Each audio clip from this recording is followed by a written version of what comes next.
अनुरागी सोई गुण के सोई बड़ भागी, जो रघुवीर चरण अनुरागी। वही गुणवान है और वही भाग्यशाली है। भाग्यशाली का मतलब ये होता है वर्तमान में भी वो सुख पा रहा है और प्रारब्ध जो उसका भाग्य बन रहा है वो भी उत्तम बन रहा है। कौन? जिसका भगवान के चरणों से प्रेम है, वही गुणवान है। और संसार में कोई गुणवान नहीं है।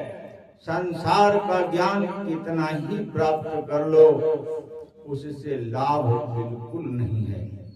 और आध्यात्मिक भगवान का, भगवान के भक्तों का और भगवान के प्रति किया हुआ कर्म, यह कल्प वृक्ष होता है, कामधेनु गाय होती है। यह तो सभी इच्छाओं की पूर्ति करती है। इच्छा हमारी सिर्फ एक ही होनी चाहिए कि भगवान के चरणों से हमारा प्रेम हो, हमको ये संसार सत्य दिखे।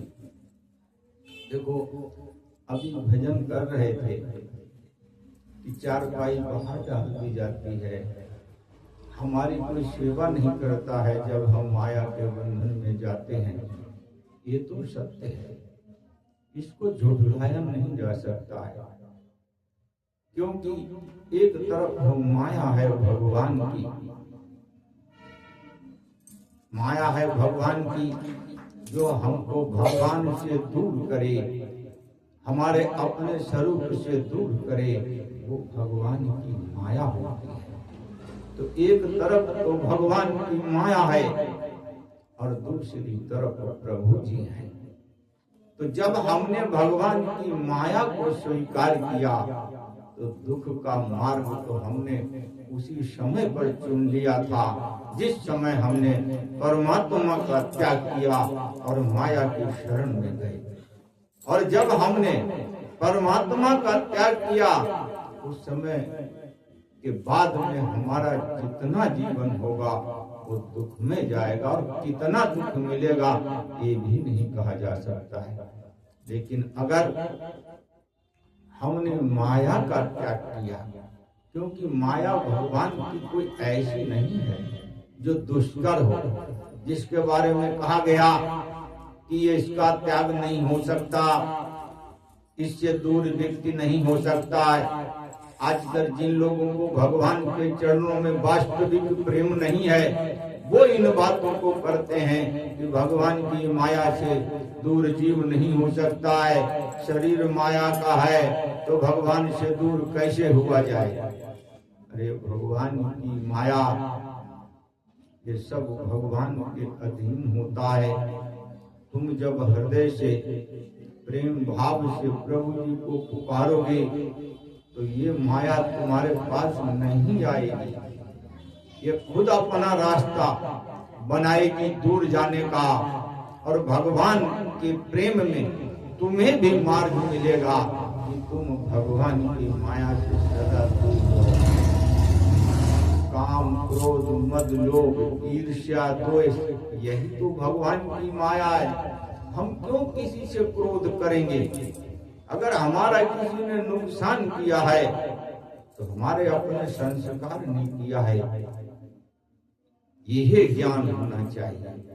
ये ज्ञान कहाँ मिलेगा? भगवान जी की कथा में मिलेगा। जब हमारा ये ज्ञान होगा कि नुकसान करने वाला व्यक्ति नहीं है, हमारा अपना संस्कार है, तो हमें क्रोध क्यों आएगा?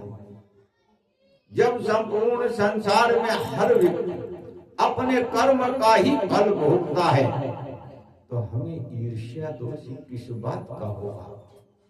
ये जब हमारे अंदर ज्ञान होगा तो हम ईर्ष्या में क्यों जाएंगे? हम किसी से द्वेष क्यों करेंगे? जब हमको ये ज्ञान होगा कि सब कुछ ईश्वरमय है तो हम संपत्ति को इकट्ठा क्यों करें?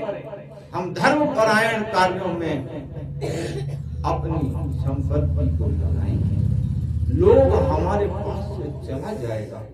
ये जो लोभ है, ये क्रोध है, ये ईर्ष्या है, यही तो भगवान की माया है। इसी को तो समझना है। और ये दूर क्यों नहीं होगी? जब हम भगवान की कथा को सुनेंगे और भगवान से प्रेम करेंगे तो ये अपने आप दूर होगी। और हमारी भी बुद्धि ऐसी बनेगी कि हम खुद इसको स्वीकार नहीं करेंगे। जब हम हर व्यक्ति से प्रेम करेंगे, चाहे गरीब हो, चाहे अमीर हो, चाहे किसी अन्य योनि में हो, जब हमारा प्रेम हर जीव से होगा तो हम क्यों ईर्ष्या द्वेष में जाएंगे? हमारा सत्य का मार्ग तो यही है कि हम ईश्वर परायण हों, धर्म परायण हों। हम क्यों लोभ करें, हम क्यों क्रोध करें, हम क्यों ईर्ष्या द्वेष करें? तो हम नहीं करेंगे तो हम भगवान की माया से दूर रहेंगे, हम भगवान के चरणों में रहेंगे। और भगवान के चरणों में गया हुआ जीव किसी प्रकार की कमी नहीं रहती है। किसी भी प्रकार की कमी उस जीव को नहीं प्राप्त होती है जो भगवान की शरण में पहुंच जाता है। आप किसी को भी देख लो, लेकिन होना एक ही चाहिए। भगवान ये नहीं कहते हैं कि तुम्हारा हृदय पवित्र हो जाए, तुम बहुत बड़े ज्ञानी हो जाओ, बहुत बड़े भक्त हो जाओ, तब मुझे प्राप्त होगे। ऐसा नहीं है। भगवान का कहना है तुम जहां भी हो, जैसे भी हो, अच्छे हो, खराब हो, पापी हो, पुण्य आत्मा हो, कैसे भी तुम हो, तुम मुझे जब भी पुकारोगे तब हम तुम्हारे दरवाजे पे खड़े होंगे। ये प्रभु जी का कहना है। पुकारने का मतलब यही है कि जैसे भी हो प्रेम से, हृदय से प्रभु जी को बुलाने का अभ्यास है। हमारा मन जब हम निरंतर उन्हें बुलाएंगे तो हमारा मन क्यों नहीं पवित्र होगा? क्योंकि नाम से ही तो हृदय भी पवित्र होता है, वातावरण भी पवित्र होता है, संस्कार भी पवित्र होता है, घर परिवार भी पवित्र होता है, आस पड़ोस सब जितना है, अरे यहाँ तक कि आकाश, और आकाश में भी शब्द विचर रहा है। जैसे ये सत्संग आप सुन रहे हो, हम बोल रहे हैं, ये सब आकाश मंडल में जा रहा है। ऐसा नहीं है कि ये हीन हो रहा है। आप किसी को गाली देंगे, वो भी आकाश मंडल में आपके लिए एक संस्कार बनाएगा। कथा श्रवण कर रहे हो, कथा बोली जा रही है, ये सब आकाश मंडल में जाता है और ये सब इस जीव को ही प्राप्त होता है। कोई चीज नष्ट नहीं होती है। इसलिए जो लोग भगवान की शरण में जाते हैं उनके पास कभी किसी चीज की कमी रहती ही नहीं है। हर कुछ सही होगा जब हमारे को ज्ञान प्राप्त हो जाता है भगवान की कथा से और भगवान के प्रेम से।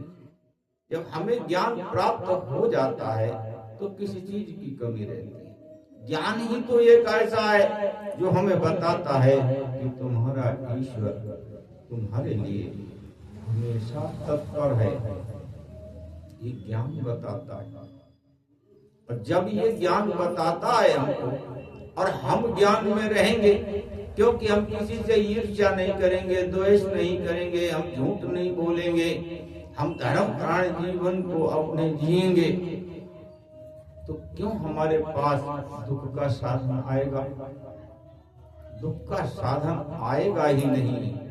ये भगवान की कथा ऐसी है, ये भगवान का प्रेम ऐसा है, ये मार्ग ऐसा है।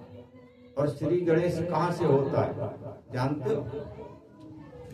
आप और हम जैसे ही भगवान नाम का उच्चारण करते हैं उस समय पर हमारे मन की स्थिति, हृदय की स्थिति कोई भी हो और वातावरण बाहर का भी चाहे कले कलेश का ही क्यों न हो, चाहे कितना ही दूषित हो, लेकिन जब तुम भगवान नाम का उच्चारण करोगे तो दसों दिशाओं में मंगल ही मंगल होगा। उस समय पर जितना दुख और क्लेश है सब शांत हो जाएगा।